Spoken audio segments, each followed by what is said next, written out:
English பேசும்போது நமக்கு இருக்கிற ஒரு பொதுவான confusion first person, second person, third persons. So இந்த கன்ஃபியூஷன்ஸ் எல்லாம் விட்டுட்டு I, we, you, they, he, she, it இந்த 7 வார்த்தைகளை போட்டு நம்மளால் இங்கிலீஷ் ஈஸியாக பேச முடியும் ஃப்ரெண்ட்ஸ். இந்த 7 வார்த்தையிலேயே எது ஃபர்ஸ்ட் பர்சன், எது செகண்ட் பர்சன், எது தேர்ட் பர்சன் நீங்கள் பேசி எழுதி ப்ராக்டிஸ் பண்ணும்போது தான் ஃப்ரெண்ட்ஸ் உங்களுக்குன்னு ஒரு ஐடியாஸ் கிடைக்கும். ஸோ வாங்க இப்போ இதுக்கான ஒரு எக்ஸாம்பிள்ஸ் பார்ப்போம். நான் வந்து சொன்னேன் I, we, you, they, he, she it இந்த 7 வேர்ட்ஸ் கூட இஸ், ஆம், ஆர் இந்த 3 வேர்டை சேர்த்து ப்ளஸ் ஒரு ஐஎன்ஜி சேர்த்தா நமக்கு ஈஸியான இங்கிலீஷ் பர்ஃபெக்டான ஒரு சென்டென்ஸ் கிடைச்சிருது ஃப்ரெண்ட்ஸ். ஸோ இப்போ ஐ கூட ஆம், ஐ ஆம் பிளேயிங் அந்த ஐஎன்ஜிங்கிறது play plus ING playing, I am playing.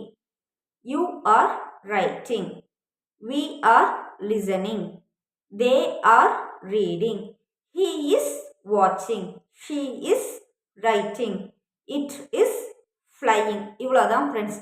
So இந்த I, we, you, they, he, she, it போட்டு ஈஸியாக இங்கிலீஷ் பேசிக்கலாம் ஃப்ரெண்ட்ஸ். தேங்க்யூ.